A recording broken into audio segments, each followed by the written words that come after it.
Welcome to the new Cyber Frontier, bringing you the latest news on the local Colorado economy and initiatives that focus on the development of cybersecurity economics. You don't have to be a computer or cybersecurity expert to get plugged in. Your host, Chris Gorog, brings it straightforward, asks the tough questions, and brings the cyber world to a level of understanding for everyone.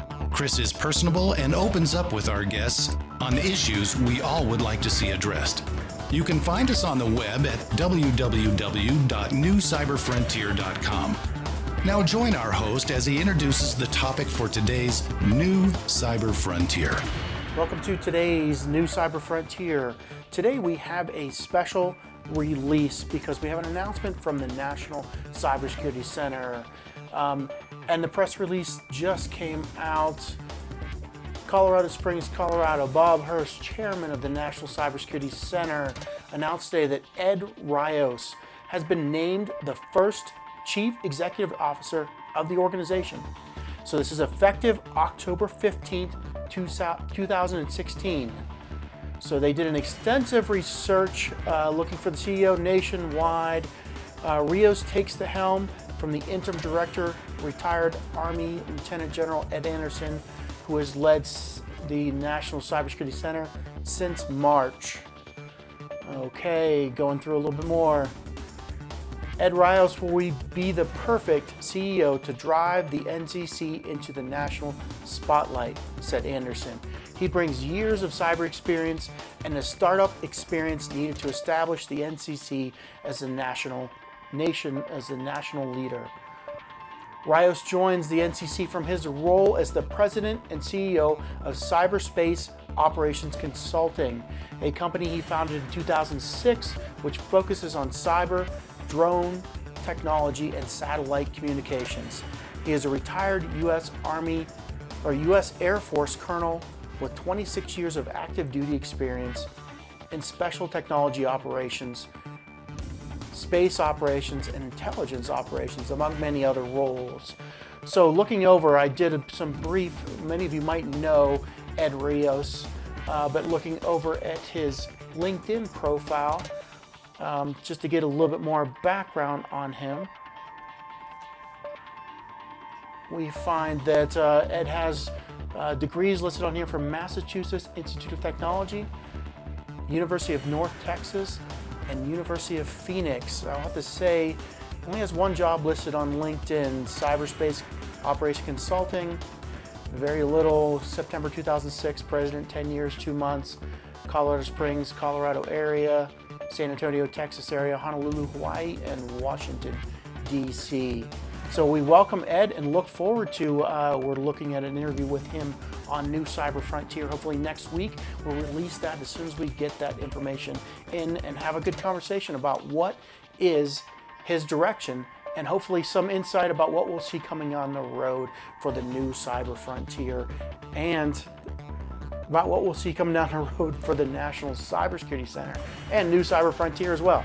So look forward to keeping you all on. Now stay tuned for another update we had from Kyle Hybl, who's going to talk to us about some releases coming out shortly for the National Cybersecurity Center, the Cyber Institute more precisely. We'll be right back with the rest of today's show right after these brief messages from our sponsors. Cyber Resilience Institute helps build strong cyber communities designed to prevent members from attack. Like building a neighborhood watch, it takes coordination and a sharing community to protect our identities and valuables in the virtual world. Typically, we hear that organizations know they need to do something to protect their cyber assets, but don't know where to begin. Let Cyber Resilience Institute help your community create an action plan. Cyber Resilience Institute will build your community or business marketplace so that it is designed to support a collective cyber defense. Contact them for more information at cyberresilienceinstitute.org. And welcome back. Now we're going to have an update from the Cyber Institute side of the National Cybersecurity Center. I'm going to bring you in on a conversation we had with Kyle Hybl a couple weeks back as to their announcement and what's going on here in the November timeframe. Now hear from Kyle. November 13 through 15, we have our first meeting at the Broadmoor.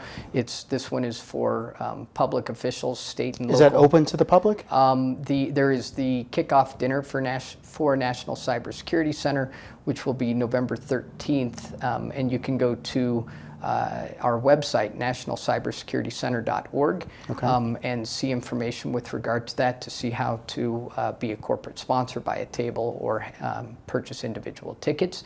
That Governor Hickenlooper is going to be here for that. It is essentially the coming out party, if you will, for National Cybersecurity Center. Right on the heels of that, we'll have our public elected official training. So we'll have 5 or so governors, 5 to 10 mayors, a handful of county commissioners, some adjutants general, some attorneys general, and we'll gather these individuals to do a couple of things, or 3 things. One is to sort of scare them a little bit with the reality of the dangers of cyber.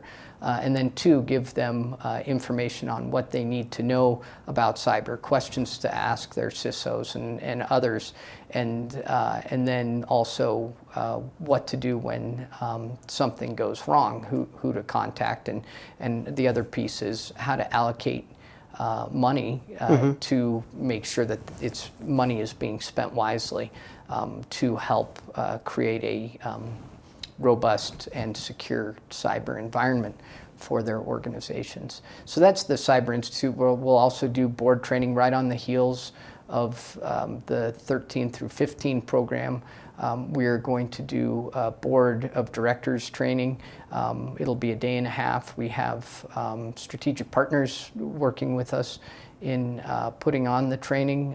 So if any of your listeners are on boards and have a desire to learn more, then I encourage them also to go to the website, nationalcybersecuritycenter.org, to learn more. Each of those day and a half programs essentially will have only between 10 and 20 participants. So they'll be very interactive and give the participants good knowledge on what they need to know, and certainly the evolving fiduciary issues that are associated with cyber. We hope you have enjoyed this episode of New Cyber Frontier. Remember to get involved. Often we think that someone else will handle privacy and security in the virtual world, but you are the only one truly in command of your virtual fate. Join our mailing list so we can keep you informed of breaking news and new releases. If you have an idea, if you have a question that you would like to hear answered, or if you want to get involved with our efforts, reach out to us at newcyberfrontier.com. We also encourage you to visit our sponsors' links, as they are the ones that really make this show possible. I want to thank each of you for supporting the show, and we look forward to seeing you back for the next episode of New Cyber Frontier.